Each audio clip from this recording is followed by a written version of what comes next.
Assalamualaikum warahmatullahi wabarakatuh. Nama saya Nurul Izzati binti Harisun, A19A0753. Saya dari grup 4, hasil daripada program bersama Prof. Dr. Hakimin. Antara yang saya perolehi adalah 5C. Yang pertama adalah karakter yang bermaksud potensi peminjam membayar balik, iaitu sejarah rekod kredit.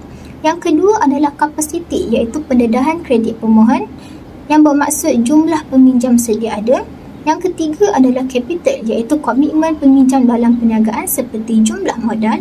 Yang keempat adalah collateral yang bermaksud cagaran, iaitu cagaran bagi melindungi peminjam seperti saham, insurans, deposit tetap dan aset takalih. Yang kelima adalah condition, iaitu tujuan peminjam dan persekitaran perniagaan semasa. Selain itu juga, saya juga memperolehi ilmu baru daripada program ini, di mana setiap keuangan yang diuruskan oleh sesebuah syarikat memerlukan dokumen-dokumen penting.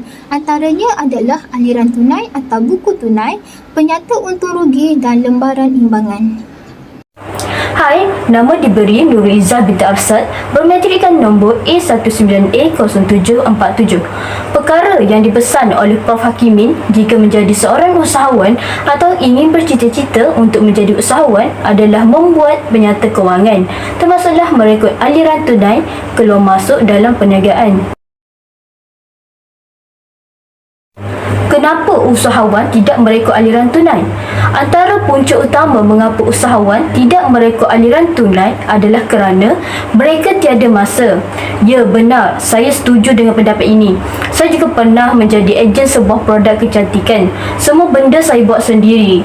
Pick up stok, promote bisnes di media sosial, packing barang untuk dipostkan, menghantar barang ke kurier serta membuat cash of delivery kepada pengguna yang berada di sekitar Kelantan. Dengan kesibukan itu, saya tidak sempat untuk merekod aliran tunai keluar masuk. Malah, dari sini juga kita dapat mengelakkan daripada kes penyelewengan berlaku. Penyelewengan berlaku jika tiada sebarang kawalan keluar masuk aliran tunai. Jika tiada sebarang rekod, ia akan memudahkan pihak tertentu mengambil kesempatan. Sebagai contohnya, kerani akaun selalu mendahulukan duit syarikat untuk membeli keperluan syarikat, tetapi tiada sebarang rekod dibuat. Akhirnya, kita pun tidak tahu ke mana wang tersebut yang kononnya dibeli untuk keperluan syarikat dan menyebabkan syarikat terjerumus ke dalam risiko kerugian. Selain daripada itu, tidak tahu untuk merekod penyata kewangan juga antara punca mengapa usahawan tidak membuat akaun penyata kewangan, dan mereka juga mengambil mudah dalam perkara ini. Hal ini berlaku kerana mindset mereka telah mengatakan bahawa itu adalah susah. Mana tak susah kalau kita tak belajar, kan? Belajarlah dulu caranya. Orang kata belum cuba belum tahu. Akhir sekali adalah usahawan itu sendiri yang tidak mahu majukan perniagaannya. Boleh dikatakan mereka tidak mempunyai matlamat yang jelas dan tiada target untuk mendapatkan jualan yang tinggi bagi setiap bulan. Bagi mereka, sudah cukup selesa dengan jualan kedai mereka sekarang. Sepatutnya, usahawan itu perlu jelas dengan target jualan. Sebab itu, pentingnya penyata kewangan dalam sesebuah perniagaan, terutamanya untuk melihat sama ada untung atau rugi sesebuah perniagaan. Sebagai seorang usahawan yang ingin berjaya, janganlah ada sikap sebegini dalam diri, kerana orang yang malas tidak akan maju melainkan dengan berusaha bersungguh-sungguh. Perkongsian dalam program JEA yang disampaikan oleh Prof. Hakimin juga ada menyebutkan kepentingan penyata kewangan. Dalam bisnes, ia bukan hanya tentang jualan sahaja, tetapi ia melibatkan kos-kos lain, termasuklah pengangkutan, sewa, pemasaran dan periklanan. Ianya terbagi kepada dua pihak, iaitu kebaikan dalaman dan kebaikan bagi pihak luaran. Untuk kebaikan dalaman, sebagai contohnya adalah untuk mengenal pasti prestasi kewangan bisnes. Dengan adanya penyata kewangan, kita dapat menganalisa prestasi syarikat dari semasa ke semasa. Sebagai seorang usahawan, sudah tentu kita ingin prestasikan syarikat bertambah baik dari tahun ke tahun. Jika aliran tunai direkodkan, kita dapat mengelakkan pembaziran daripada pelbagai sudut seperti bahan mentah, buruh atau senang cerita kos yang mungkin kurang perlu pada waktu tersebut.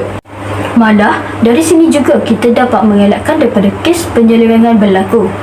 Penyelewengan berlaku jika tiada sebarang kawalan keluar masuk aliran tunai.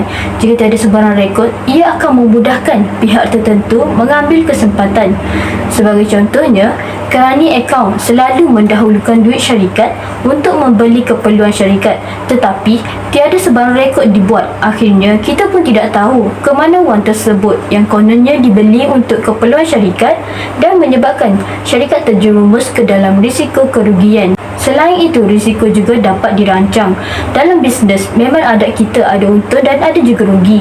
Apa yang penting adalah bagaimana kita menangani risiko tersebut. Dengan penyata kewangan, kita dapat mengenal pasti aliran tunai keluar masuk dengan merekodkan senarai penghutang dan pemiutang. Dengan merekod secara berkala, isu hutang lapuk atau risiko syarikat gulung tikar dapat dielakkan. Kepentingan dari segi pihak luar pula adalah mudah untuk membuat pinjaman jika mempunyai penyata kewangan.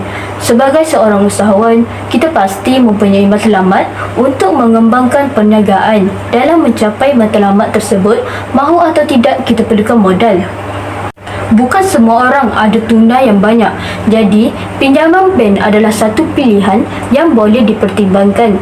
Jika kita membuat pinjaman dengan bank, mereka memerlukan penyata kewangan untuk menganalisa prestasi kewangan syarikat, sama ada kita berkemampuan untuk membayar balik pinjaman tersebut ataupun tidak.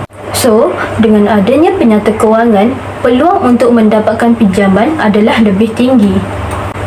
Sebagai seorang usahawan, pesanan yang boleh diambil daripada program ini adalah kita bukan sahaja perlu bijak dalam membuat jualan dan pemasaran, tetapi perlu juga bijak dalam merancang kewangan syarikat.